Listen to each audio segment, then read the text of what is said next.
600 కొనాల్సిన భారం పడుతుంది. సరే, ఎమ్మెల్యేల వసూలు రాజాల నియోజకవర్గాల్లో పరిస్థితులు చాలా తీవ్రంగా తయారైందండి. అంటే ఇంకా అనుకూల పత్రికలు, వ్యతిరేక పత్రికలకు ఎమ్మెల్యేలు అనేవాళ్ళు టోల్ గేట్ల దగ్గర నుంచి, ఇసుక దగ్గర నుంచి అన్ని విషయాల్లో మా వాటా ఇంత అని చెప్పి రాజ్యాంగబద్ధంగా వసూలు చేస్తున్నారు. ఈ మాట అయితే మొన్న బాగా దగ్గరగా ఉండే పత్రికలో రాశారు. కాకపోతే వాళ్ళు చిన్న ట్విస్ట్ పెట్టారు. ఎప్పుడు ఈ వసూళ్లు మొదలయ్యాయంటే 2004లో రాజశేఖర రెడ్డి ఉన్నప్పుడు మొదలయ్యాయి. సరే అనుకుందాం, ఆయన చనిపోయే చాలా కాలం అయింది. ఇంకా రాజశేఖర రెడ్డిని అనుకోవడం వల్ల ఇప్పుడేం ఉపయోగం లేదు కదా.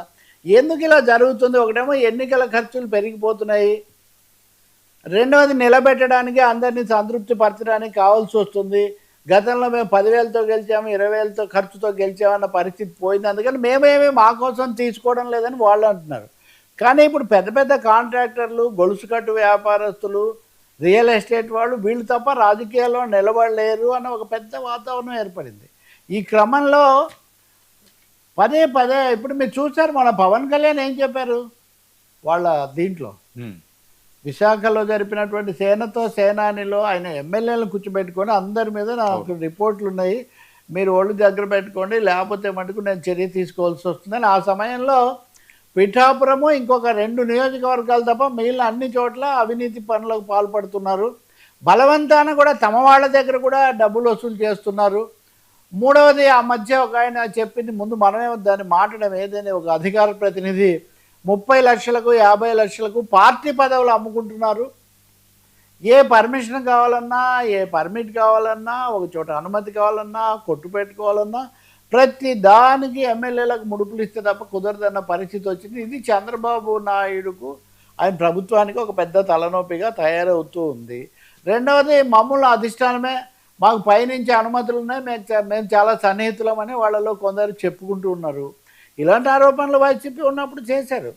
వాళ్ళ స్థానంలో మేము వచ్చాం, మేము ఎంత ఖర్చు పెట్టుకున్నామో మీకేం తెలుసు, మాకేం రావడం లేదు, ఈ పద్ధతిలో వాళ్ళు మాట్లాడుతున్నారు. సో ఎమ్మెల్యేలు అనేవాళ్ళు వసూలు రాజ్యాలుగా మారిపోయిన కథలు అన్ని పెద్ద పత్రికల్లో, మీడియాలో చాలా స్పష్టంగా వస్తున్నాయి. మీడియాలో అయితే లీకులు, మనమైతే ఆడియో లీకులు ఇవి కూడా ప్రసారం అవుతున్నాయి. కాబట్టి దీన్ని ఒక తీవ్ర సమస్యగా తీసుకొని వెంటనే కట్టడి చేయకపోతే మటుకు ఓటేసిన ప్రజల్లో చాలా అసంతృప్తి వస్తుంది.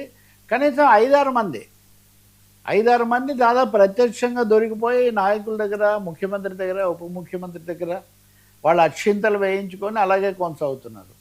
వాళ్ళే అలా ఉంటారనుకుంటే కింద మధ్యదళారులాగా తయారైన వాళ్ళు, వీళ్ళు పెత్తనం ఇది కూడా చాలా ఎక్కువైపోయింది.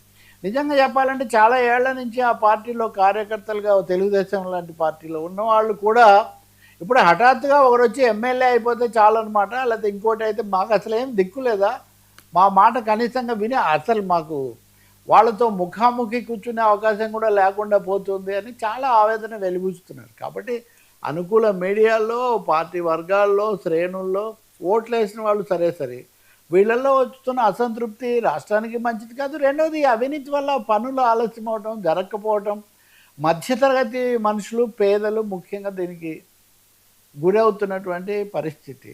రెండో వైపున అక్రమ శక్తుల చొరబాటు, మనం నెల్లూరు వ్యవహారం చూసాం, అది ఇంకా పరిష్కారం కాలేదు. ఏంటి, ఒక లేడీ డాన్ అని ఒక ఆమె వస్తే ఆమె అతను అటువైపున ఉన్నటువంటి రౌడీ షీటర్ని, శిక్షలో ఉన్నాయని విడిపించడానికి 2 పార్టీల వాళ్ళు ఎందుకు సిఫార్సు చేశారు? అంటే వాళ్ళు ఎన్ని వసూలు చేసుకోవడానికి ఈ వ్యవస్థలో జరిగి ఉండాలి. అన్ని చోట్ల గనులు వాళ్ళవే, అన్ని చోట్ల ఇసుక వాళ్ళదే, అన్ని చోట్ల భూములు వాళ్ళవే.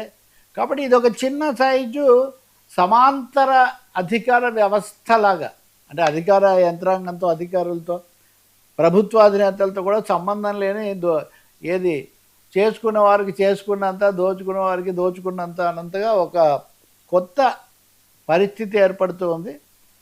అప్పుడప్పుడు చంద్రబాబు, పవన్ కళ్యాణ్ హెచ్చరికలు చేసినా అవేమీ చాలటం లేదు, అవి సీరియస్గా చేయడం లేదేమో అని కూడా కొన్ని సందేహాలుగా ఆ పార్టీ వాళ్ళలో కలుగుతున్నాయి.